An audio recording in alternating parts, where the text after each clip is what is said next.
What's up, everybody? It's Frank Langella, joined by my co-host Marcelio Langella from Fam Sports New York, and this is our team preview show for Section 1AA. How's it going, Mars? Yeah, man, it's great. I think the fact that we are inching closer to the start of the season, and obviously this is the week where week 0 is already happening, and most teams are preparing not just for week 0, but also for the scrimmages. And I think it's just fantastic we finally get to be back in the studio. Obviously, we have a little bit different of a studio here, but we got some decked out stuff on screen, and we're just ready to talk some football. Absolutely, and I want to welcome our fans. We appreciate you guys for tuning in. This is our team preview show where we are going to discuss the teams and kind of give a little preview heading into the season. And again, I do apologize. We've been in the dark a little bit. I had to deal with some COVID things and some professional things that have kind of tightened our time. And we're usually a little more vocal, but we are putting out our team preview show. I also want to give a couple updates. We are looking to post our Frank's Finest for this year for 1AA, working on creating a show for it. But worst case scenario, we will announce it before the season starts. We will not do a preview show for week 0, as kind of some teams are doing a week 0 playing other teams, and some teams are just scrimmaging. Those games don't really count towards the Section 1 schedule. So I wanted to kind of point that out, but we will start our previews before week 1. Finally, if you're new to the show, we cover Section 1 football. We've done it a couple years now, and if you like our content, definitely check it out. Make sure you guys give a thumbs up. Check out our content at famsportsny.com, where you can get to our content. You can also see other content like Marsman Gaming if you're into that kind of stuff. Also, make sure you guys follow all our social medias. And finally, before we get into our team previews, I know I had to do a couple plugins here, but I do want to give a kind of a shout out or information about donations to our cause. And obviously, we are a grassroots group. We do no paid subscriptions or anything like that. All donations come from our subscribers or from our fans. And if you want to donate any amount, go to our Patreon, and we appreciate any donations to help try to grow our product. All right, Mars. That is. Well, first off, make sure you hit that subscribe button before we go forward. If you like this type of content, I feel that was a given. That's a given here. Is the subscribe button? All our content on YouTube. But Mars, let's dive into it. We're going to go into all the programs. We'll discuss it between me and you. And then at the end, we're going to do some bold predictions. I'm going to look into the crystal ball and give some predictions for 1AA. So let's dive into it. In the first group, I want to talk about, again, AA as a whole is being separated into 2 leagues. Not exactly sure how the leagues are named. So I'm going to call it League A and League B. And I'm going to start with League A, and that's with the defending champs of Carmel. And I do want to make a disclosure right ahead, Mars, about Carmel. I have volunteered my time helping coach Carmel, and I have enjoyed every moment of it. And because of that, I am not going to pick games for Carmel this year. I will discuss them because I do feel I am not biased. I can give honest evaluation, but I do want to disclose that I have volunteered my time coaching, and I won't pick the games. So I'll leave those games up to you, Mars. But let's talk about Carmel, and obviously led by Coach K. Last year, Mars was a tremendous story. 13-0, section title champs over Arlington, state champs over Bennett. Probably the best year in Carmel history for their program. And Carmel has done a fantastic job over these last recent years, being one of the most prominent programs in AA. In the last 5 years, Mars 39-8. That's an 83% win percentage. They're number 2 in wins and win percentage in AA behind New Rochelle. But they have done a fantastic job over these last few years. Now the bad news, right? The bad news is they lost some members of their staff, some important members of their staff. They've had to replace a ton of talent on both sides of the ball. Offensively, about 3 of the 11 starters are coming back. They have to replace their quarterback in Dahl. Offensive line-wise, they do bring back 2 of their 5 offensive linemen, but listen to some of these names that they have replaced. Dahl, Massey, Shields, Fiore, DeLeo, Kay, And again, I'm just scratching the surface here. Those are just some of the skill guys. Not even mention the offensive line, Mars. So a lot of talent. This was the number one offense in AA last year in points scored. They can beat you multiple ways, but they had an outstanding rush attack. Defensively, Mars, 2 out of 11 starters coming back. They lose guys like Telesco, Fusco, Danvin, majority of the secondary, linebacker experience. This was the number one defense. They were the number one offense, number one defense, and they lose a boatload of talent. But I have some good news, Mars. I mentioned some of the core assistants have left, but they've added some assistants that I think is going to help a lot as well. They added defensive coordinator Mark Langella, who's a longtime Section 1 coach, also coached in the Catholic League. They brought up a coach from their JV, and Jeff Hughes, who is also a fantastic offensive line coach. Also bringing Coach Nobile, who's a former player of Carmel. So they bring in some assistants, and Todd Kay is still running the show. So that's all good news on that front. And they have a couple guys coming back who were big contributors to their team last year. And they like the young talent. So Carmel, I don't think is going to be – they're not going into the sunset, right? The Carmel's still going to be there. But the question marks are all across the board: quarterback, offensive line, defensive line, secondary. How do you replace all this experience? But the standard's a standard there, and they want to be competitive. They want to compete for wins, but they're going to focus day to day. That's the standard, and that's the mindset. Let's talk about some of their players, Mars. Obviously, I've talked about 2 of the biggest guns that are coming back: safety and fullback Nick Rosafort. He's a senior. He's a leading tackler for them, strong blocker, one of the best players in the section, in my opinion. He's an absolute missile in the secondary. And to me, I like to call him the janitor because he cleans up messes. So when, let's say, a play breaks down, and they get to the outside, they break contain. This is a guy who makes tackles out in space. This is a guy who cleans up any plays, makes some big time plays in big moments. He is the janitor. He cleans up messes. Another guy I also think not talked about enough is Owen Boland. And he is a defensive lineman. He's at the defensive end spot, also offensive tackle, 6'4", 235 pounds.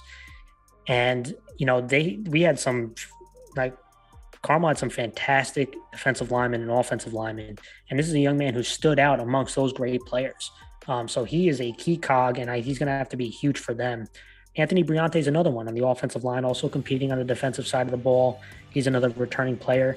And some other guys, and I mentioned, a lot of these starters they have to replace, Mars. Let's be honest, at times they blew teams out. Some of these guys stepped in and got game experience. It wasn't that they got cold turkey coming into this year. That's a guy like Thomas Keating at the running back spot, very smooth wide running back. Jake Storin, Chris Neries at the wide receiver spot. Storin had some DB work. He's also working at defensive back. Another young guy that my player to watch is Matt Risley, linebacker. He also plays fullback, but this is an athletic kid and a smart kid, and I do think he can make some plays on a defense that's going to need him to make a lot of plays for them. Some other guys, I think PJ McCory at the defensive end spot. I think he's had a strong summer, and he's going to have to make plays. Jeremy Smith, Sean George, Damian Santiago, Jaden Robles. These are guys that you might not hear a lot before the season started, but they could be making some plays for you. Another kid, Tristan Worley, a young player, going to have to step in at the running back spot. They like to rotate running backs at Carmel. So you're going to see a couple different names. Not going to be just one bell cow getting the ball. My eyes are at the quarterback spot too, Mars. Matt Gay, Christian Nunez, both battling it out. See who's going to take that quarterback role, Mars. What are your thoughts on Carmel?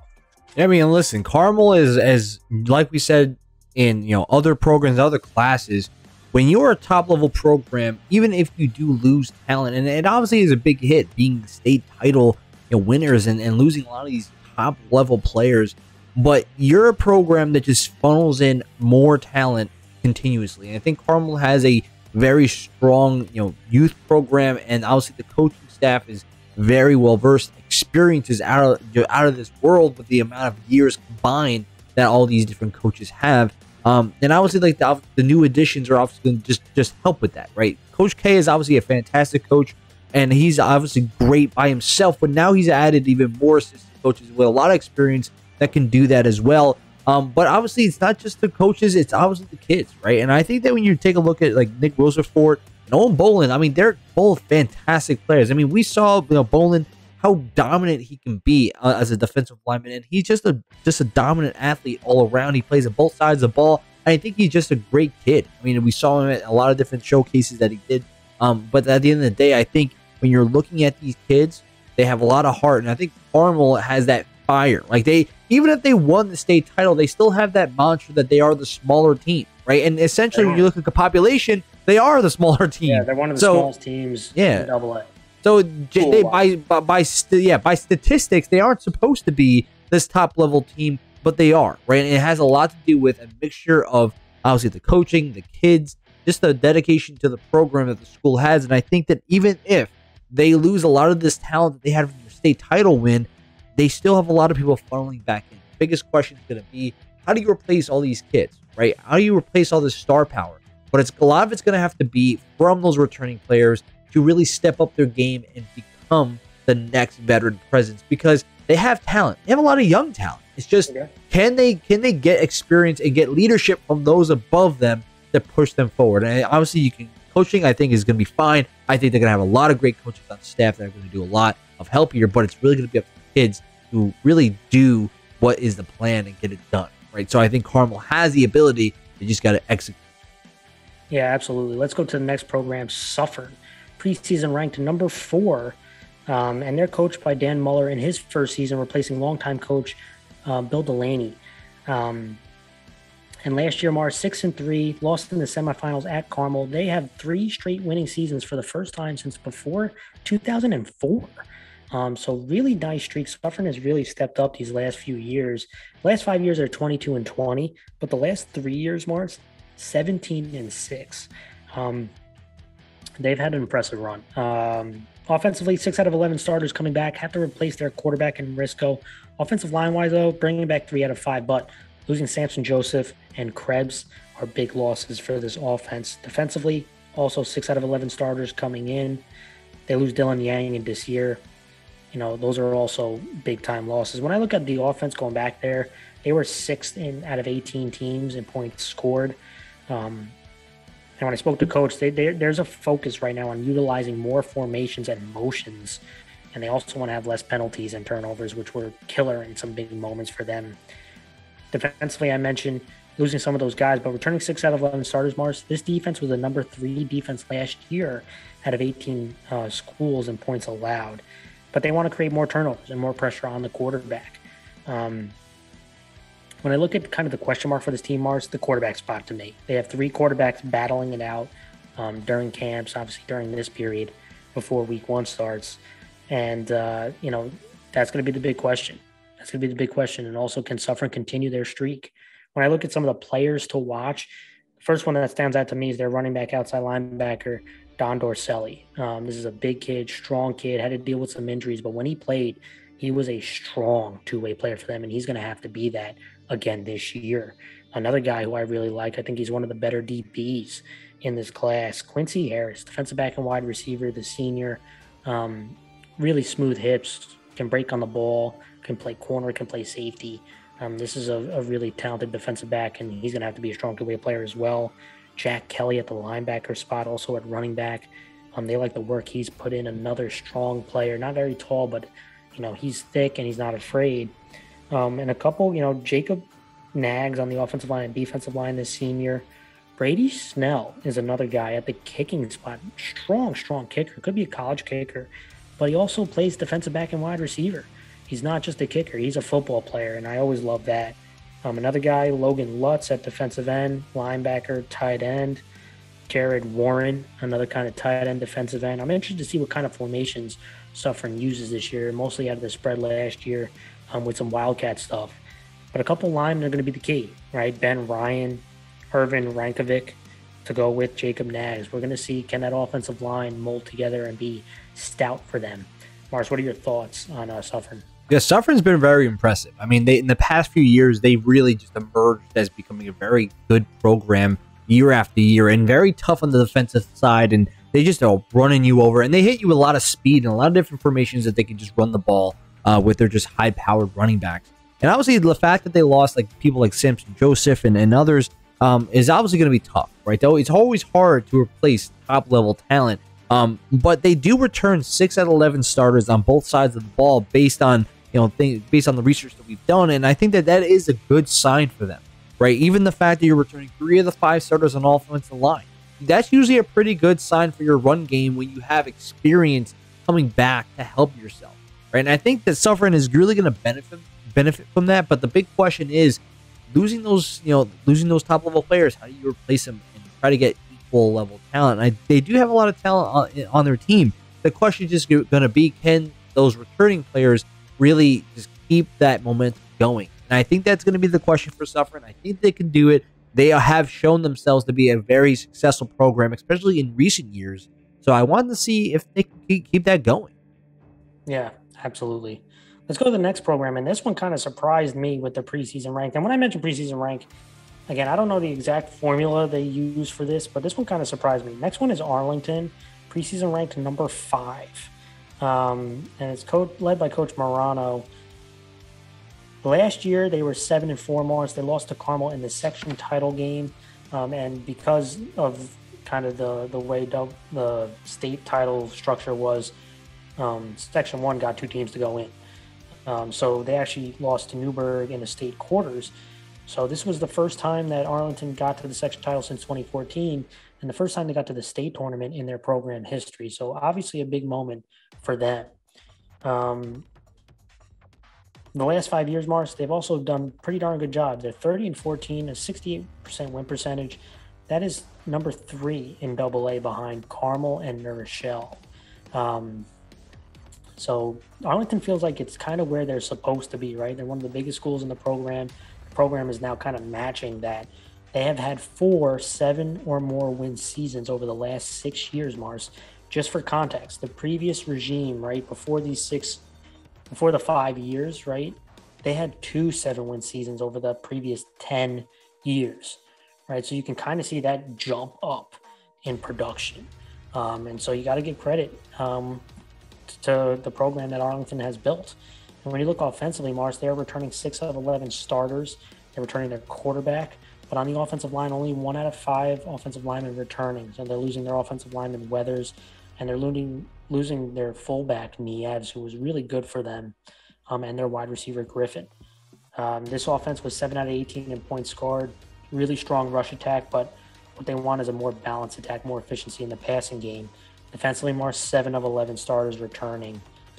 They do lose some defensive line and linebacker experience, but Coach talked about wanting to do a better job against the vertical passing game, which had a bit of a struggle for them.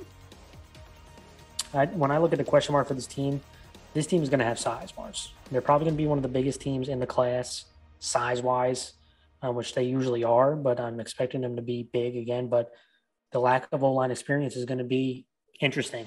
They have to replace 4 offensive linemen and linebackers.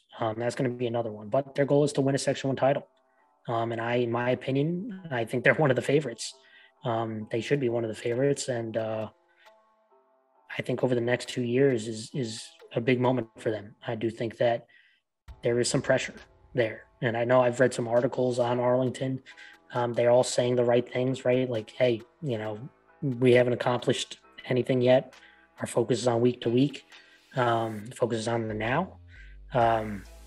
But, it's hard to draw out all that noise, right? There's a lot of hype for good reason. And I'm about to give you some of those reasons. Some of the players coming back. Starts with Colin Cubberly, right? Offensive lineman, defensive lineman. This kid 6'5", 6'6". A lot of Division I. Looks into him. He's only a junior. And boy, big man, but I love his feet. I think his feet is what separates him from a lot of people, is that he moves well. He moves well, and you can tell he's getting stronger. He's a very talented young man. Another guy to keep an eye on in the trenches, defensive end and tight end, Joe McGann. Another 6'5" kid. And I think they're going to try to involve him more in the offense at the tight end spot. But boy, is he a good blocker. He's a strong blocker. He's pretty much an additional offensive lineman out there. But at defensive end, he is stout, especially versus the run. Very stout. Another guy to keep in mind, running back and linebacker, Aiden Chaffee, over 1,000 yards rushing. Arlington likes to run the ball, and he's going to be a big part of that. A weapon out there, wide receiver and safety, James Davenport, a junior. He's going to be a big play receiver for them. But let's talk about their quarterback, Mars, Michael Resigno. He's a junior. You could tell he's gotten bulked up a little bit. He's a really, really strong athlete, and really, quick guy. I know last year there was they talk about some of the passing, with some poor decisions, some inaccurate throws, but can I tell you, he made some big plays for them, especially running the ball. And I'm expecting to see a jump from him. And I think it's going to open up their offense. Another guy, Robbie Jordan, wide receiver, transfer from RCK. Dayon Lynch, a running back, coming back for his senior year. But I'm looking at the guys up front in that secondary, which kind of were the big questions. Guys like Steven Schmidt, Sean Allen, Zeke Robertson, Ben Segara. How is this offensive line going to come together? And then you look at Charlie McKay, Luke Lavello at defensive back. There are some questions, but boy, Mars, they have some talent. I think they're one of the favorites. Yeah, I mean, generally when you're looking at Arlington, they're one of the biggest schools in Section 1. So the point is that they have the biggest population of, one of the biggest, because New Rochelle is obviously up there. But the point is that they have a lot of people funneling into this program. And you're right. I mean, when you're looking at this regime compared to the last regime, there's a lot more wins going on in this. I think this wave of success that's been going on for Arlington, and it's been a shift, right? I feel like, in the last regime, it really was not winning as well, and I think that there was a lack of motivation going on. But now they have this push, right? I feel like the youth program in Arlington is kind of booming, right? And I think that's kind of due to the fact of the success of the recent years. But I do agree, there is a lot of pressure going in because, when you're looking at Arlington being one of the biggest schools in Section 1, it's kind of at a certain point you look at it and say, have they won a section title, right? And compare it to New Rochelle, who consistently for several years used to win, right, all the time. And I think this is their chance to kind of make that jump, right? Because they have a lot of returning players. They have a youth group that is just funneling more talent. And when you look at these kids, right, they're either very skillful or they're massive, right? And also you have to look at Colin Cumberly as being one of the most popular and just sought after talent right now in this entire area, where you're going to these ESPN, showcases. It's incredible because you see a talent level like this and he's only a junior, right? And I think that's something that you have to really look into. But obviously you have to look at people like Michael Resigno. He was fantastic last year for them. And for a sophomore, and there was mistakes, no question. Yeah, for sure. But at the end of the day, he's only a sophomore, and he was doing those things. He was making a lot of plays with his mobile skills, his athleticism. But he's shown that he can throw the ball very effectively, and he's shown this in many different cases. So I can only imagine that his skill set is only going to get better with age, right? With more maturity, more experience, and that's going to be not only just him, but a lot of other young guys that have it on.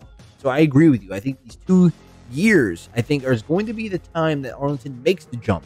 And I think that being ranked 5 is a little I'm not really sure how, because they've always been pretty consistently doing well. But like I said, at the end of the day, I'm not going to just start going into the whole ranking system. But the whole point is that this team does not look like a number 5 ranked team, right? They don't look like that on paper, on the way they look in film.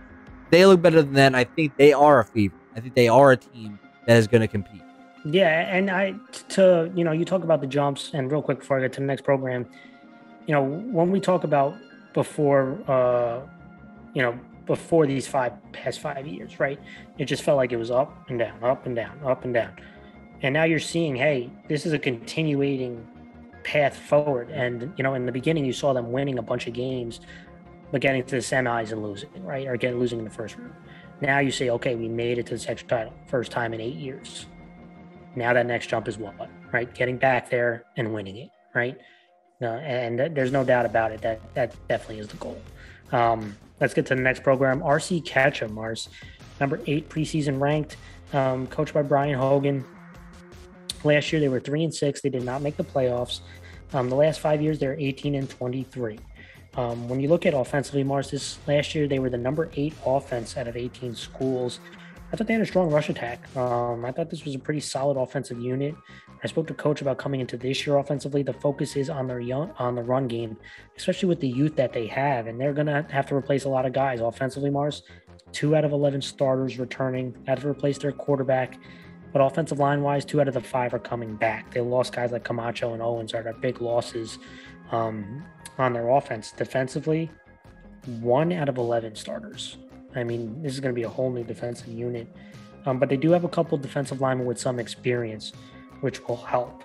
But they're going to have to use, they're going to have to replace a lot of familiar faces. But they do think they're going to have some athleticism at the edge spot. They did lose guys like Capo and Nunez. But this defensive unit was 14 out of 18 in points allowed. There were 5 games that they allowed 28 plus points. So there were times that they gave up way too many big plays. The question mark, and I talked to Coach about this, trying to figure out the secondary. There's a lot of open spots available around the team, and we're going to see who stepped up to try to grab those. And the goal is just day by day. Focus in on yourself. They have single-digit senior class this year, Mars, so you're going to see a lot of young kids have an opportunity to get playing time. Some of the kids to watch out for, again, quarterback, Dean Fitzsimmons, sophomore. They like the arm talent that they see there. Defensive lineman, offensive lineman, Nate Baines, 6 foot, 300 pounds, big boy. So, again, having people that have some experience on the O-line or D-line will always help, and they're going to need people to anchor down while those young skill guys get the ball. Johnny Gonzalez is another guy, 3-year player for them, tough as nails. He's at the center spot, guard, defensive tackle. James Eaglet, running back and linebacker junior, another kid who worked very hard this summer. Coaches liked his progress. Kenny Chapman, defensive end. He's a junior. He's a wrestler for the team, another 5'9", 180-pound kid. Raheem Adebola, who is a sophomore, Marsh, young guy, defensive end, offensive lineman. The dude can deadlift almost 600 pounds.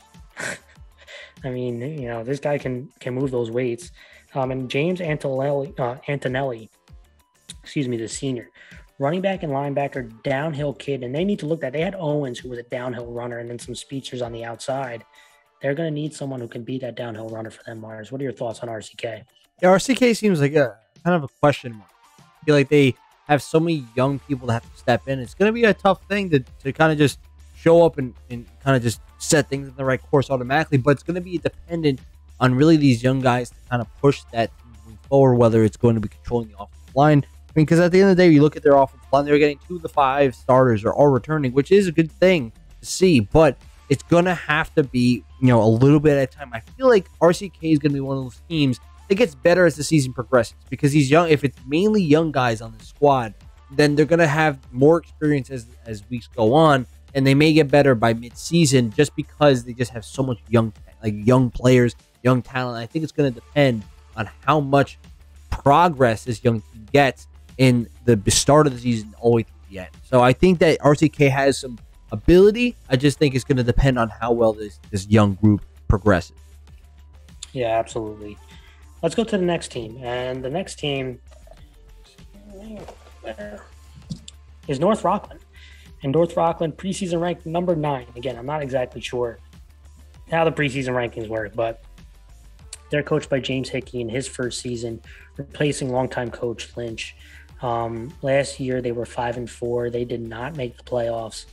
In the last 5 years has kind of been, again, when you think of North Rockland, right, back in the day, North Rockland was one of the most prominent programs in Section 1. Last 5 years, they're 21-1, right? So they're about 500. But I actually think this team could surprise some teams this year, Mars. Offensively, they have about 5 or 6 of the 11 starters coming back. They do have to replace their quarterback. The big question is on the O-line, right? 1 out of 5 O-linemen coming back. So they lost their quarterback. They lost Frazier, who was really good for them in the backfield. And they lost a lot of experience on that offensive line. Now, offensively, they were 11 out of 18 in points scored. And when I talked to Coach, you kind of see this from North Rockland. They're not your grandfather's North Rockland offensive scheme. You're seeing more and more spread, and that's exactly what they're going to be. They're going to be a spread team. They want to dictate to the defense. They want to attack the numbers game in the spread. But the big thing is protecting the ball better. That was kind of a big emphasis by Coach. Defensively, they have 4 of 11 starters coming back. They lose Fulgencio. They lose Rivera. But this was a pretty strong unit last year, Mars. 6 out of 18 in points allowed. And when I spoke to Coach, it all starts with stopping the run. But they want to be extremely aggressive on defense, give their offense some more opportunities. And when I look at the biggest question mark for this group, Mars, offensive line and defensive line lost a lot of experience. But Coach gave a shout out to Coach Ryback. He says he's been working with this group every single week, and that it could surprise some people this year. But there is a lot of inexperience, and their number one motto is to protect the standard of North Rockland football. I love that quote, right? Protect the standard of North Rockland football. And by doing that is by focusing one play at a time. Let's go to some players to watch, because I do think North Rockland's got some players to keep an eye on. My player to watch, the first guy, running back and defensive back, Gamey Savour Mars. He is a transfer from Albertus Magnus, 5'10", 180 pounds, the junior. He's one of the fastest kids in the section. And I do think he can be a big-time player for them in their spread offense. When you want to spread that defense out and get him in space, that spells bad news for defenses. And I do think he can cause a lot of damage this year. But he won't be alone. They're going to have a thumper as well, kind of the running back, fullback, outside linebacker, Freddie Vasquez, strong kid, 5'9", 180 pounds. But I also want to talk about quarterback. Quarterback is huge in their spread offense. Tyler Italiano, the senior, 5'10". He did get some experience last year for a couple games. Dual threat kid, right? So if you can get a quarterback running back combination that can run the ball, it puts a big strain on your defense. A couple other guys, safety and wide receiver Greg Becker, returning starter for them in the slot as a wide receiver, but he was also a really solid defensive back, 6'1" kid. Another guy in the defense, linebacker and edge player, Brian Hernandez, 6'1". I saw him up close. He's an explosive player, versatile player. He goes an inside linebacker on kind of can come in as a NASCAR defensive end when teams spread you out. He was another impressive kid. Ethan Farrar, the junior defensive back and wide receiver. He's also a returning starter. And Javi Vizquiano, the linebacker and running back. He's also another returning starter on defense. So you can see they are bringing back some experience. And some new guys like Jaden Harrison, a junior linebacker and running back. And up front, Justin Henriquez, 6'6", 275 pounds, Mars offensive lineman. Big kid. He has that frame that you look for in an offensive lineman at the next level. Can he, but he's raw, right? Can he, his technique get better is the question. But Tyree Chase Mars, a transfer from Stepanak, also going to come on the offensive line and defensive line. And Brian Malivert, right, on that offensive line. Last season, I think he was 59, 6'2", 220 pounds, Mars. What are your thoughts on North Rockland? I think they could surprise some teams this year. Yeah, I agree. I think that North Rockland, and I think their mindset is exactly what you need to have with this squad. Because I think the biggest thing that I look at is North Rockland's always had this, this defensive mantra, right? They're always been a team that's going to stop you, just lock you down defensively, and then they're just going to pound the rock, right? And obviously they're switching to this spread concept, which is different for North Rockland, but I think it could work if you have the the speed that goes with it, and they do, right? I think they have some really talented guys that can really be just burners, right? And I think that if they can utilize it right, and their defense does return to the North Rockland standard, like the head coach has mentioned, I think that they can shock some teams. And I think I'm going to be interested to see how this offensive line, as well as others, really pull together this momentum and kind of say, all right, we're going to be the old North Rockland and just kind of being efficient defensively, and then we're going to shock you with some spread off. I want to see how they do it, and I think they can. So I'm going to be interested to see how they progress this season. Yeah, let's go to the next group, Mars. Mount Vernon, preseason ranked number 12. Last year they were 3-6. They did not make the playoffs, but I got to say this. And again, all programs are in different phases of life, right? Mount Vernon has had more wins over the last 2 years. They won 3 wins last year, 3 wins the previous year, than the previous 4 years combined. So again, small steps, small accomplishments, I think are important to acknowledge. Now, the last 5 years, they're 10-29. Offensively, I think they're returning about 5 of 11 starters. They're returning their quarterback on the offensive line. I think it's about 3 offensive linemen returning, but they lose Conte, Sloan, Gary.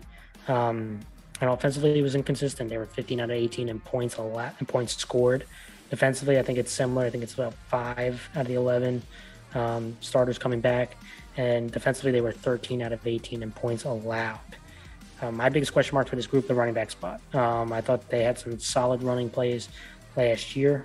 Running back experience is going to be a big question. And the play up front, Mars, I actually think Mount Vernon has some solid size to them. But I think they struggled against some faster defensive fronts can they maintain those blocks, especially in the run game, will be important. Players to watch, quarterback Isaiah Dieter. Coach talked about he has a strong arm, 5'10" kid. My player to watch is Jaden Hamilton at defensive back, wide receiver. I think he is one of their most complete football players on that team. 5'9" kid, 170 pounds, playmaker for them. For Sean Boyd, another defensive back and wide receiver, long arm kid, 6 foot. And then we go with the guys up front. One big guy, Eric Peterson Tallmars, offensive tackle, defensive lineman, 6'3", 270 pounds, big boy, long arm kid. He, again, has really good frame. Can he put it all together is the question. Jaden McCray, 6'1", 245. Jaden Jones, the junior, 6'2", 240. Quiet but disruptive. Again, you're seeing some size here. Can Mount Vernon, though, the technique-wise, can they put the technique together that they can create some problems up front is a question for me, Mars. Yeah, I'm going to agree. I think that the big question I have is the completion or the using of the offensive line with the kind of system in which they're trying to gain as much points. Because obviously it's going to be, you have to definitely applaud successes as it's getting better and better as seasons go on. But the question is that can they really stabilize this offensive line and allow their playmakers to make, score some points and then just play some defense, like slow down the game when you need it to slow down, and then ramp up the the scoring just by using your offensive line to dominate the trenches. So I want to see if Mount Vernon can accomplish this, for this upcoming season. Let's go to the next group, Mars. Yonkers Force, the last group in League A, preseason ranked number 13, coached by Anthony Fava in his second season. Last year they were 3-6, no playoffs, but that was their most win total since 2018 when they were 5-4. And the last 4 years are 11-18. But again, this is a program that was hit hard by COVID, Mars. And when Coach Fava took over the program, he had about 27 kids between the JV and varsity. That's on the brink of falling apart, the program. When you look at it offensively, 3 of 11 starters coming back. Quarterback is returned. They did do a multiple quarterback system last season. Offensive line-wise, 2 out of the 5. But they're losing a guy like Sweat, who was big for them, and Holmes. The group was 17 out of 18 in points scored. And when I talk to coaches, it's about consistency. They didn't have a preseason last year. They have more of a full offseason this year. And you're going to see their spread offense, heavy RPOs. So it's going to be a heavy reliance on their quarterback, which is going to be big. Defensively, 2 out of 11 starters coming back. But this group did struggle. They were 17 out of 18 in points allowed. And coach wants them to fly to the ball and be much more efficient tacklers than last season. Obviously, the biggest question is on the offensive line and defensive line, right? Although returning 2 starters is good, can they control the line of scrimmage? That's the easiest way to victories in high school and pretty much any level in football is your ability to control the line of scrimmage. But the goal is this. Coach talked about it. It's not always about wins, right? They want to continue to grow the program. They want, now they have 40-plus kids to join the program, and they take it 1 week at a time. You have to celebrate, like I said previously, the tiny victories. A couple players to watch, Mars. Big one to me is their quarterback, Alvin Martinez, 5'10", 200 pounds. He can use his leg. He can use his arm. He's going to have to be an important player for them. Another quarterback, John Valerio, the junior. And, they didn't mince words that they would run a 2-quarterback system if they need to, or multiple quarterback system again, if they have to, and they think it's a nice changeup. There is another quarterback that, waiting to see if he will be eligible this year.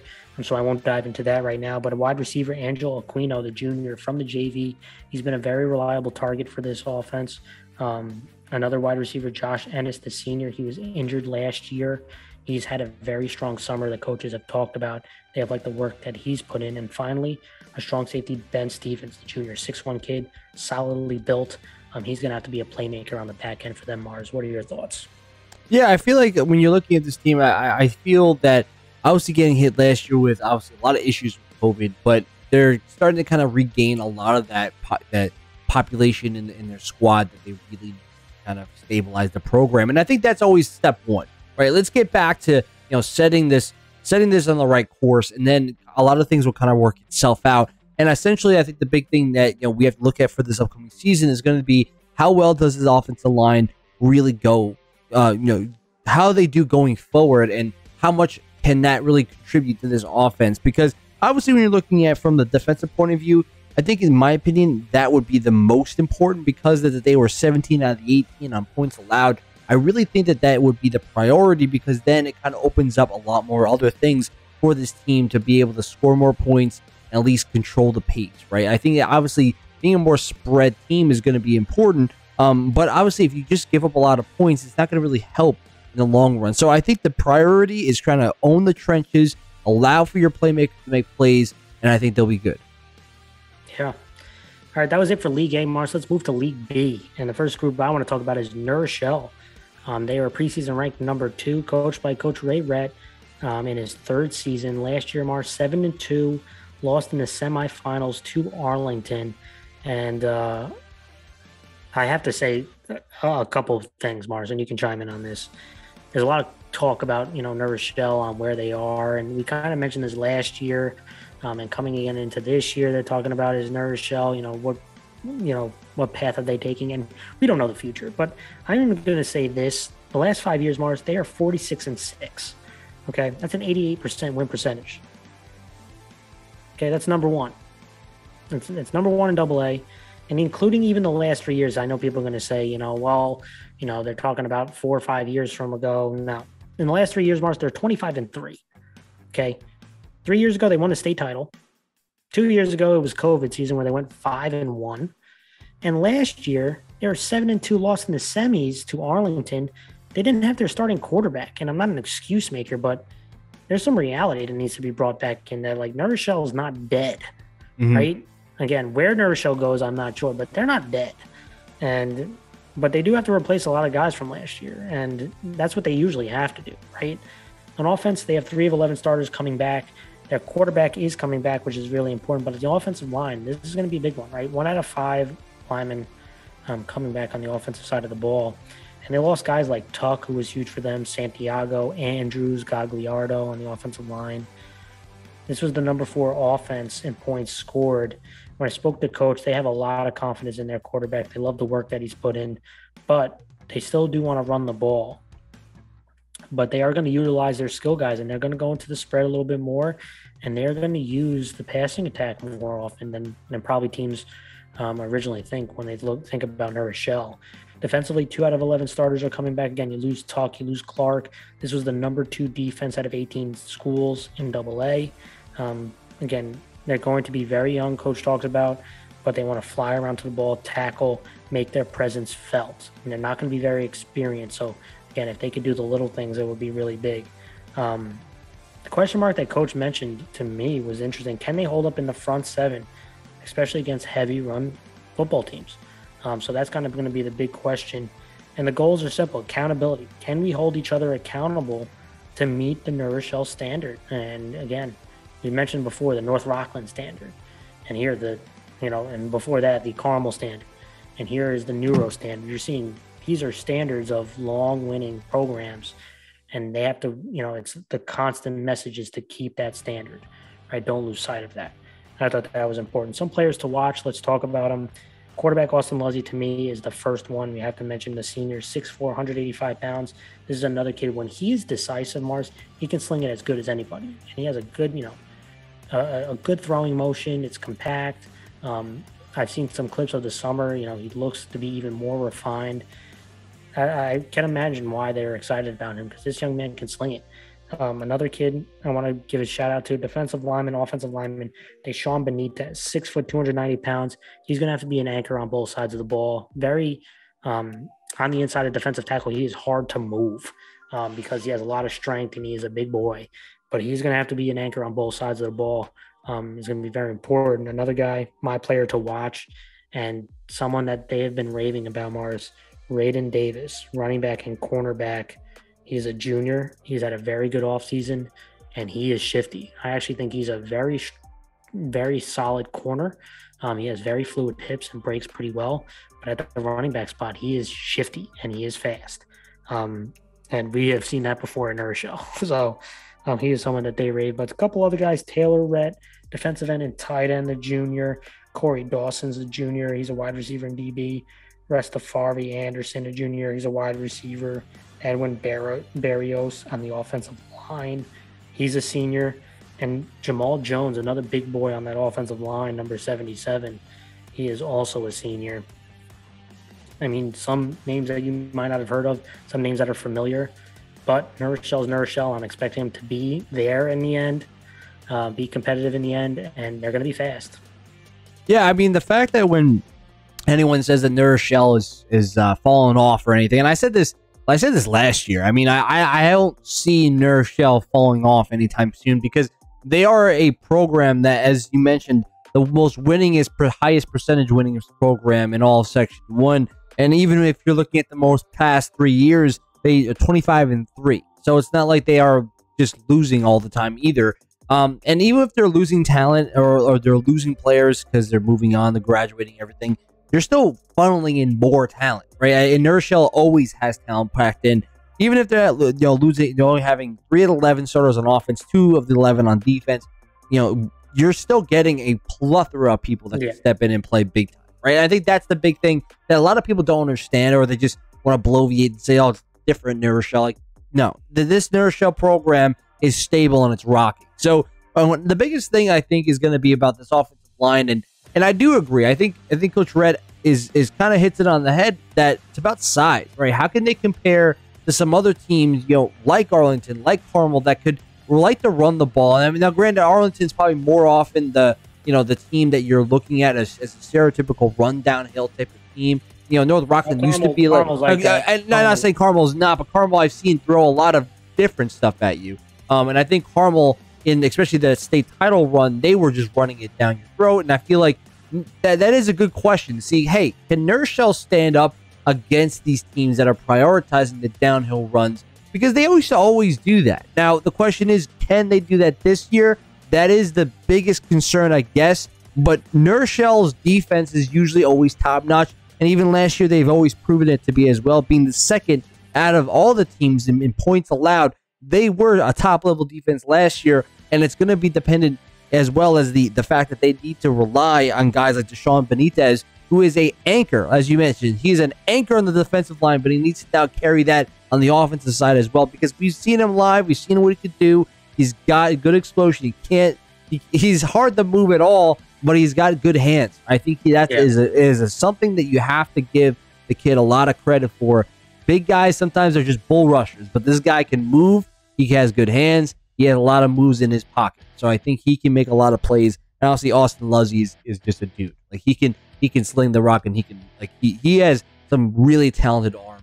So I really want to see how this team does this year, and I can guarantee you they are not falling off. Right, they're not falling off anytime soon. This is what I will say about New Rochelle overall, and you can tell me if you agree or not. The years of them absolutely dominating Section 1, I think, are over. So instead of them like, here's Section 1 and here's New Rochelle, I think it's probably more closer to the pack or to the top of the pack. And that's where I think. But I do think that every single year they have to be viewed as, a team that will be there. But the years of them absolutely dominating, I think, are not going to be consistently there anymore. Yeah, I think New Rochelle is still a fantastic team. I just think that, like you said, I think more teams are closer to New Rochelle in that level, or even could be higher. It's no longer just a New Rochelle show, because it used to be for years. People were like, all right, well, New Rochelle is going to win, but who's second place? Like, it's no longer going to be that. It's no longer going to be that. So I think that is true for sure. Let's go to the next program, Mars. White Plains, preseason ranked number 3. And they're coached by Mike Lindbergh. Last year, they were 5-4, lost to Arlington in the quarterfinals. Last 5 years are 21-21, which is 500. And they have to replace a lot of guys. Offensively, 2 out of 11 starters coming back, have to replace their quarterback. 0 returning offensive linemen. So they lose guys like Biondi, Pierre, LaSalle, a lot of firepower on offense. This was a potent offense last year, Mars. They were number 3 out of 18 teams in points scored. When I talked to coach, I mean, they do what they do, which is high tempo. They have great speed. They like to get their kids in space and make plays. Defensively, 3 out of 11 starters returning. They lose Spista. They were number 5, so pretty good on both sides of the ball. Number 5 in points allowed. And coach talked about his unit defensively. He liked how they played last year, and it was about preventing big plays, forcing teams to execute down the field, and they want to duplicate that. The biggest question from coach is they want to see how the young athletes respond to varsity competition.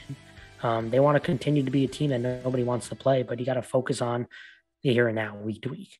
When I look at some of the players to look out for, again, not a lot of familiar faces, but one in particular, my player to watch is their wide receiver and defensive back, Isaiah Graham. 5'9" kid, extremely explosive, playmaker on both sides of the ball, but he is a guy who can break open a game as a returner, as a wide receiver, sometimes that runs on the outside, and he can even pick the ball off if you let him. But he is one of, kids that I saw even in the summer, very explosive kid, someone to keep an eye on. But other kids, that quarterback, how about Sam Mendez? Junior JV quarterback, coach really likes his potential. Another quarterback and safety, Luke Brooks, another junior, probably could start both ways on the team, coach said. So they had their quarterback competition going on. But a guy like Luke Brooks is a guy who can play on both sides of the ball if he doesn't win that quarterback job. Another guy, linebacker, DJ Marable, the senior, 5'10", had a really strong offseason. Coach talked about, really liked the work that he put in. And another kid, nose guard offensive lineman, Jacob Oglesby, is one of their biggest and strongest linemen on the team. So these are some of the players that to look out for. Mars, what are your thoughts? Yeah, when I look at White Plains, I feel like they were just such a top-level offense last year that it's hard to match that, right? And especially losing guys like Pierre, who were just so talented, right? As well as others, too. But I'm a little concerned about the offensive line. You're not really getting a lot of returning guys, so it's now you're getting a whole new batch of guys that are going to step in and have to be, key cogs in this offense. And obviously the fact is, like, it's hard to match a level from last year, but they're going to have to, right? And I think the big question is going to be, how do these young guys step into their new roles and now be veterans or just be, leaders in that locker room? And I think that's going to be really what dictates the success of this team. How do the young guys perform? And they might get better as the season progresses. So we got to see as the season goes on, how much this team grows and how much they get better. Yeah, absolutely. Let's go to the next program, Mars. Scarsdale, preseason ranked number 6, coached by Coach Verbois. Last year, Mars, 6-3, they did not make the playoffs. They ended the season winning on a 5-game winning streak. This is another team that's kind of like an X factor. There's not a lot. I didn't get to speak to Coach, so there's not a lot of info on Scarsdale. They're kind of a team in the shadows, but they could be an X factor. Scarsdale team has been a pretty consistent program. Last 5 years are 21-20, but they've had 3 straight winning seasons, including 9 of their last 10 winning seasons. So again, you're talking about some consistency there. Offensively, Mars, again, it's hard to tell how many, going through all their tape. I don't have the roster, but they do have to replace their quarterback. I think they are returning a couple offensive linemen, but they lose guys like Glantz and Duval, who were huge cogs on that offensive unit. And this was an offensive group that was number 5 in points scored last year out of the 18 schools. Defensively, similar. You can lose a guy like Glantz is a huge loss. He's like the heart and soul of that defense, and they were ranked number 9, so midway in points allowed. My biggest question mark is when they run, they do the triple option stuff. They do a lot of heavy option stuff, but they do mix in some things. And I actually like, their offense. I know it's feels antiquated in today's spread life, but I tell you what, I do enjoy watching some Scarsdale offense. But the question is the fullback spot, right? Who's going to step in for that fullback spot? And the linebackers are another big question mark to me. And I want to talk about 2 players, Mars, because I do think there are 2 of the upper echelon players in this class. And one of them, Kobe Baldwin, who's stepping in at the quarterback spot. He was a defensive back and running back last year. I thought he was he's a big time lax player, but he was a huge playmaker for them last year at running back and defensive back. And I think he's one of the best players in the class. He's a 5'10" kid, super athletic guy. He's somebody to watch. He comes in at that quarterback spot, which is so important in that offense to get that, get that squared away. So that's very interesting to me, that move. Another kid, outside linebacker and tight end, Noah Chappelle, 6'4", 200 pounds, long arm kid. He was really strong on the edge. It was hard to get around him because of those long arms. And he was also a solid blocker, right? He's not a very thick guy. It's more lengthy. But he did a decent job. And this is another kid that I thought had a really solid season last year. I'm excited to see him this year. What are your thoughts, Mars?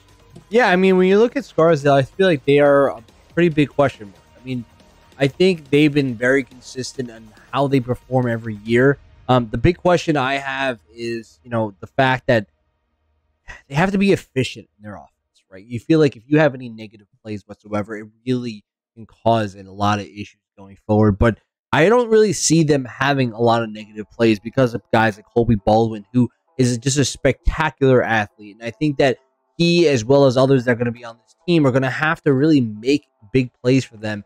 And just be, I think, in my opinion, efficient, right? They need to be efficient, no negative plays, always positive, getting that short. If you're going to get into third down, be third and short. And I think that Scarsdale has proven that they can be very consistent. It's just they need to, I think there's just too many questions right now. I feel like this offensive line is a question mark for me. I feel like I want to know more about them to be able to kind of, make a decision how far I think they can go. But I think the offensive line is going to be the big cog here. Obviously, the success is going to be based on guys like Colby Baldwin, but I think the offensive line is really what the team going forward.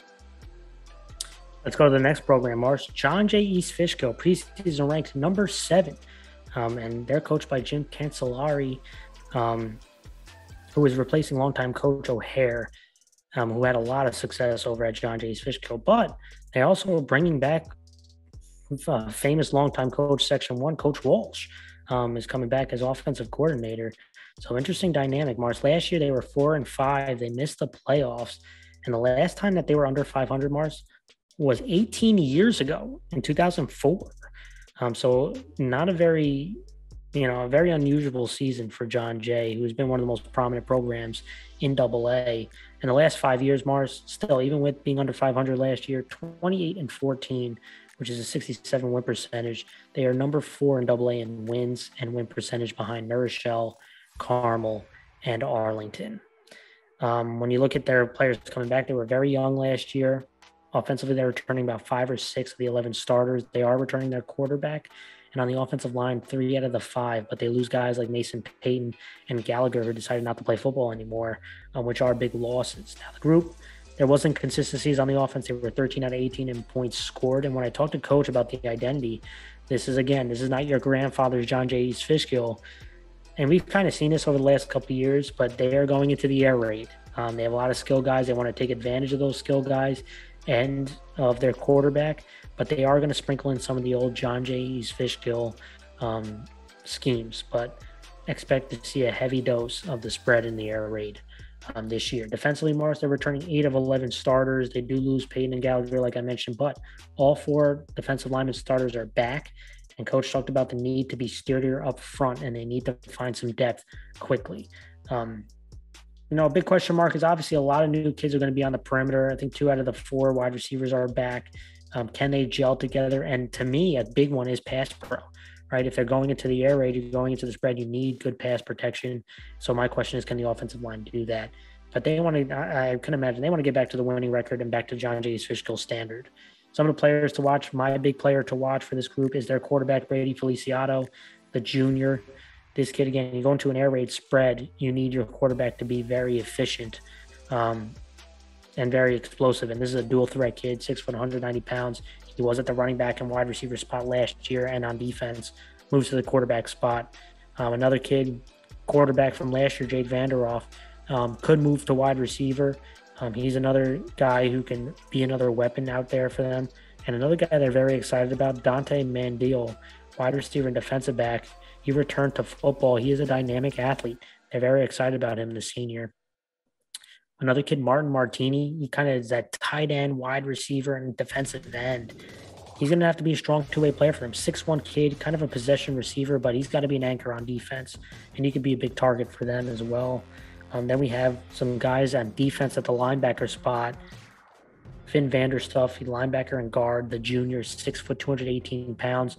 I thought, he was a very young guy last year. So there were some bad plays, but there also were some things that I really liked I saw on tape from him. Downhill linebacker.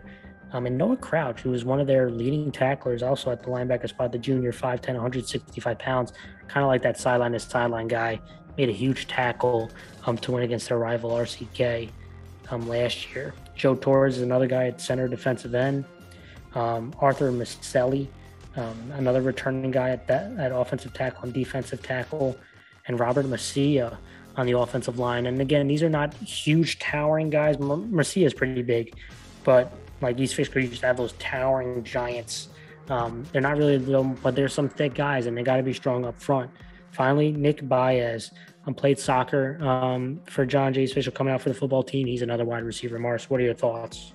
Yeah, John Jay's Fishkill, I mean, obviously, when you look at them as a program, most people will say they were a top 5 program in Section 1AA, and I generally believe that the case.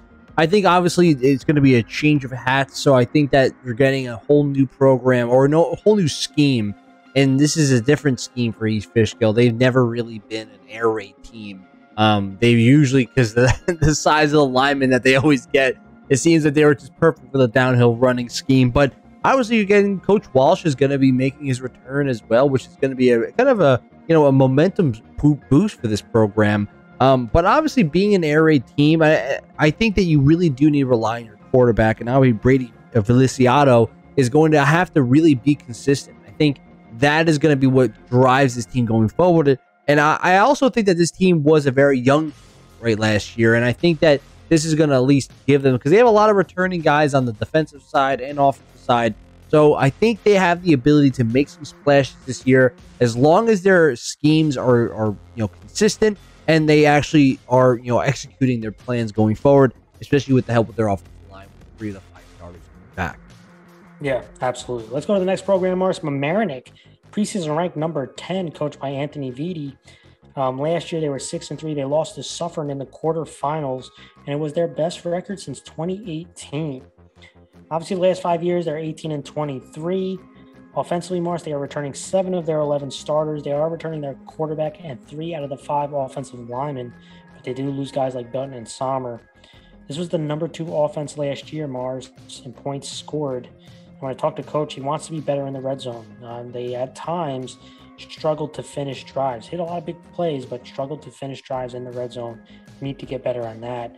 And defensively, 8 out of 11 starters return. You do lose Sandrum, who was a tough loss. This was the number 5 defense last year out of 18 schools in points allowed. And when I talked to Coach about defense, with the amount of kids coming back, he wants to use that experience. He wants to play.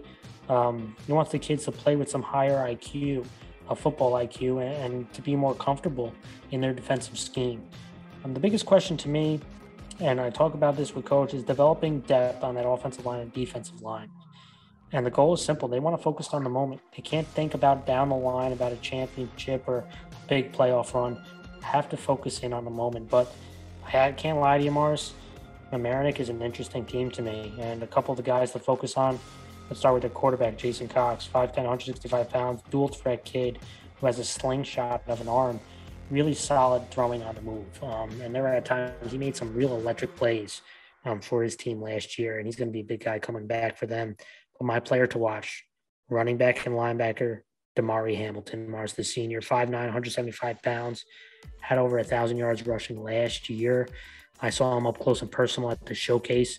This was an impressive young man, and I think he can have a big year for them this upcoming year. Another impressive guy to me is their defensive end and offensive tackle, Henry Bennett, underrated kid, 6'1", 225 pounds. I think a really strong two-way player for them, and he's going to have to anchor both sides of the ball. A couple other guys, Teddy Connor on the offensive line. Their linebacker, one of their leading tacklers, linebacker and running back, Jack Ramsey, 6', 225 pounds. He's going to have to be a leader on the defensive side of the ball. He's one of the returning starters. Another weapon, wide receiver and defensive back. Another kid I like, Nico Obregon, 5'10", 160 pounds. Really strong slot receiver, good route runner, very reliable target from last year. Teddy Walker is another guy, safety and running back. This kid I saw at the showcase, and he impressed me with some of his man-to-man technique. And this is a kid, again, not a very big guy at 5'9", but a bit of a feisty football player. And I like what I saw in person. And a couple other weapons, Mars. Wide receiver, Brett Chambers, 5'10". Wide receiver, linebacker, Andrew Glinsky, 6 foot. Wide receiver and DN, Sam Bone, 6 foot. Do you see what I'm talking about? I mean, we're talking 4 wide receivers I just mentioned and a couple backs. They have some serious weapons. Now, again, can that offensive line gel together is the question for me. Yeah, I agree with you, man. I feel like Mamaroneck is a very interesting. I think they have, the ability because they have a lot of guys returning, right? I think that is something that is going to help them because it's like that experience, right? If you're already played as a varsity athlete the year before, it's only going to help the second year around. And I agree with you. I think they have a lot of playmakers on this offense, right? Obviously, Damari Hamilton is a guy who I had personal experience watching at these showcases. And I really think that he has a lot of skill set that is going to be cause havoc for defenses. And obviously, I have to talk about Jason Cox. I think he was fantastic. He has got an arm, man. He's got a lot of talent. And I do agree with you. The biggest issue, or not issue, but the biggest concern or question really is whether the offensive line can step up, right? Because you have all these weapons. You have these big, talented dudes, right? But the offensive line is going to be the guys that allow for this offense to be efficient and to be able to move the ball effectively, right? As much as I'm an O lineman at heart, so of course I'm going to say that. But at the end of the day, it's always been consistent. The offensive line play well, and it opens up the rest of the offense. So can Mamaroneck do that? We'll find out. Yeah, add to Damari Hamilton. He's a kid who can run through arm tackles, and I thought he showed a little extra zip this summer that I was very intrigued about. Let's go to the next program, Ossining, Mars. Number 11 preseason rank, coached by Larry McRae. Last year 4-6, did not make the playoffs. They are 19-21 in the last 5 years. Offensively, they returned 5 of 11 starters. They do have to replace their quarterback as their quarterback has changed positions. Offensive line-wise, they do bring 2 out of their 5, but they did lose some guys like Cruz, Francis at the running back spot, which was big. They were 16 out of 18 in points scored. Coach talked about a lot of new faces on the offensive line. You're going to see more of a true wing T attack from them this season. But defensively, Mars, 8 of 11 starters coming back. You do lose a big player in Bernardo for them, who was kind of a heart and soul linebacker. But they're going to have experience in the secondary. And Coach talked about they need to be tougher against the run, especially up the middle. Big question to me, again, we keep talking about similar things, but, man, the experience and the strength and size up front is going to be big. Coach talked about it up the middle from the D linemen to the linebackers. Can they hold up against some power running football teams? And they're looking to improve each week. That is kind of the goal for them. But a couple players to watch. Let's start at that quarterback spot. Coach liked the progress of their quarterback, Robert Bino. He's not a very big guy, but kind of a dual threat guy that can use his arms and legs and kind of emphasize the wing T offense a little bit more. Defensive back and wide receiver, I like this kid, Jeremy Medina. Not a very big guy, but he is a ball hawk and a scrappy football player at the defensive back spot. Another guy, halfback, wide receiver, and defensive back, Vincent Stella. Boy, you want to talk about some solid blocker? This is a kid who's a solid blocker. He is not afraid. Not a very big guy, but he is tough. And I like that. A really solid blocker for this team. And again, someone that in the wing T, you need halfbacks who can block. And he was definitely one of them. Another guy, linebacker and running back, Nick Gallery. He moved from the quarterback spot. Going to have to be a really important two-way player for this team. And he is another good athlete. And my kind of player to watch is their running back, Gio Jane Pierre. He stepped in for Francis when Francis got hurt last year, and he had some big games for them last season. And they're looking to continue that momentum. He's a junior. Finally, tight end, defensive end. You talk about, again, blocking wing T. You need a tight end. Justin Santos, another big-bodied kid, about 6'3", 190 pounds, 200 pounds. Again, you need people who can move around, Mars. What are your thoughts? Yeah, I mean, Ossining's a very interesting team. They have a lot of returning guys that are coming back. Offensive line, 2 of the 5. But defensively, I think this is a great thing. 8 of the 11. Right? That is a high amount of kids returning. Yep, a lot of experience. Right, and that's good. Right, I mean, they do have some playmakers as well. Like I said, Jean Pierre is a guy that showed a lot of promise. Right, and he's a young guy, so he's only going to go up from here. And I think the biggest thing for Ossining is to kind of establish the offensive line, allow them to kind of move bodies out of the trenches, and then give their playmakers space, and they will definitely play for you. So Ossining is a very interesting team. I want to see if they can be consistent with how they run the ball. Absolutely. Let's go to the last program, Mars. Yonkers Brave, preseason ranked 14, coached by Coach Giappa. Last year, they went 0-8. Offensively, Mars, they were the 18 out of 18 in points scored, but they are returning 5 of their 11 starters. They do have to replace their quarterback. They on the offensive line, 3 out of the 5 offensive linemen returning, which will help. But I spoke to Coach about the offense, and Mars, it's going to be a different offense. They brought back longtime Section 1 coach Keith Fagan. They want to play fast, and they want to run the ball down people's throats. There's going to be a different style of offense. I think it's going to boost in some life for Yonkers Brave. Defensively, Mars, they were 16 out of 18 in points allowed. This unit was a little bit stronger than the other side of the ball. 4 out of 11 starters are returning. Coach talked about they believe they're going to be strong up the middle, but young. Coach talked about things that they can do better on defensively. They need to get better out on the edge because they were hurt a bunch of times out on the perimeter. When I look at kind of the biggest question mark for this group, and Coach talked about it, the second and third level of the defense. So that's the linebackers, outside linebackers, secondary. And so, how they get that resolved is going to be really important, especially out on the edge. But the goals. I thought this was another really important goal, Mars. 80 kids in the program is an important step for this Yonkers team. I think 80 kids in, they have 10 seniors. Again, not a very big class, but 10 seniors. And they just want to produce high character kids, and they want to reward small steps. And those are kind of some important things. Again, some programs are not at the same level and the same part in their cycle as others. And so these are important steps. Getting kids involved in football is a big one.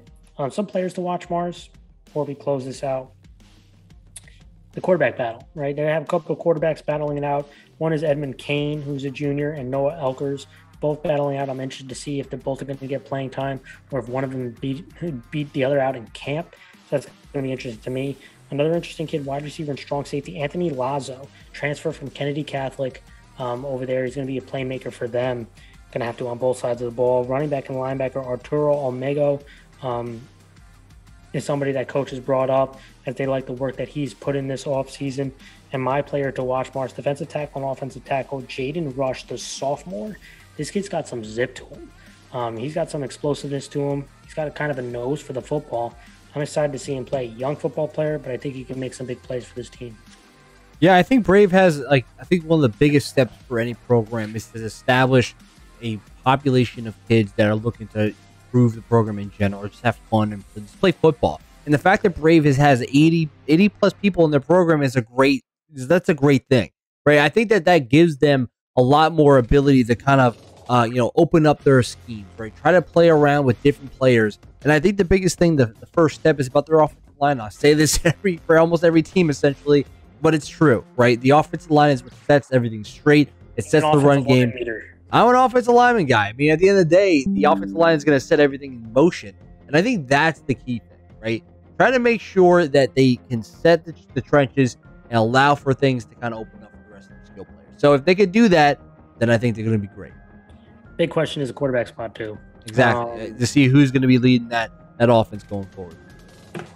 All right, Mars, those were the team previews for all of them. Our final part of the show is bold predictions. And for those that are new here, I create some bold predictions, kind of some parlay bets that I have seen in my, again, I wish I had a crystal ball in front of me, but I have seen these in the future, and Mars is going to tell me if he buys or sells any of these bets or these visions or predictions that I've had. And we'll see who's foolish at the end, but kind of the goal is these are pretty bold predictions. And if I can get at least 50%, man, come on now. I should start getting some lottery tickets, but let's dive into it, Mars. You ready? Yeah, I'm ready to roll, man. All right, let's do it. My first bet, and I'm a big parlay guy, so I'm going to attach two parts to this. Mamaroneck, they were a top 2 offense or top 3 offense last season.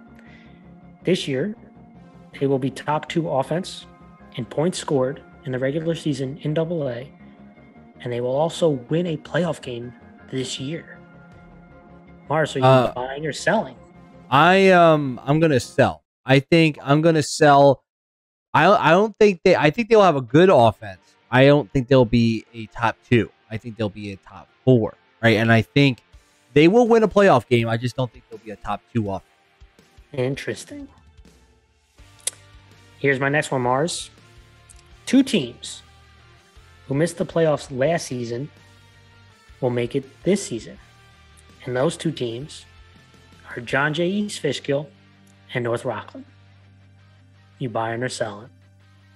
I'm going to buy that. I think that John Jay East Fishkill, as much as they had a tough season last year, they were extremely young, and they're going to return a lot of guys. North Rockland kind of is going to have that energy kind of pushed back into the program. Going with a new system of a spread system is going to be different for them. But I think their priorities are right, focusing on the defensive point of view, because that's what North Rockland standards are. And I think that they're going to kind of do that, and they will make the playoffs. So I will buy that. Ready for this one? This is a big one, man. I make my playoff prediction.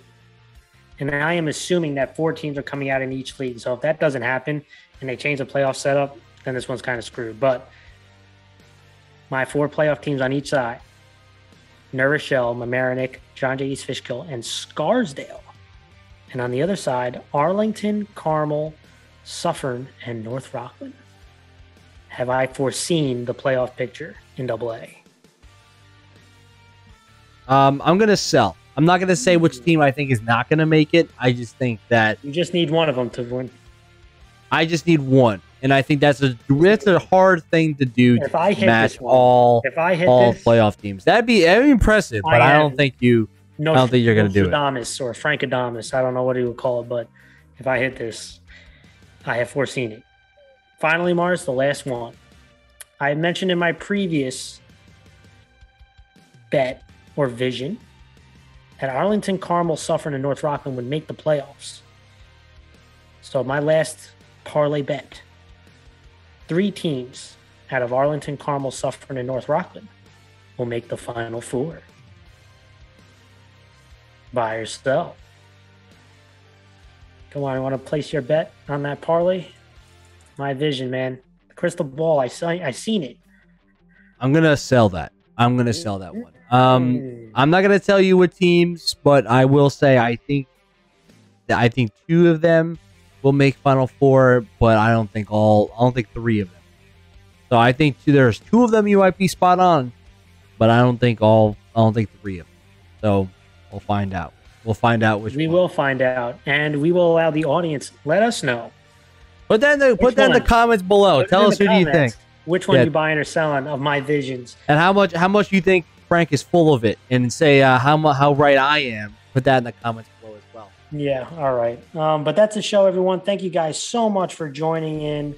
Again, football season right, it makes us very excited.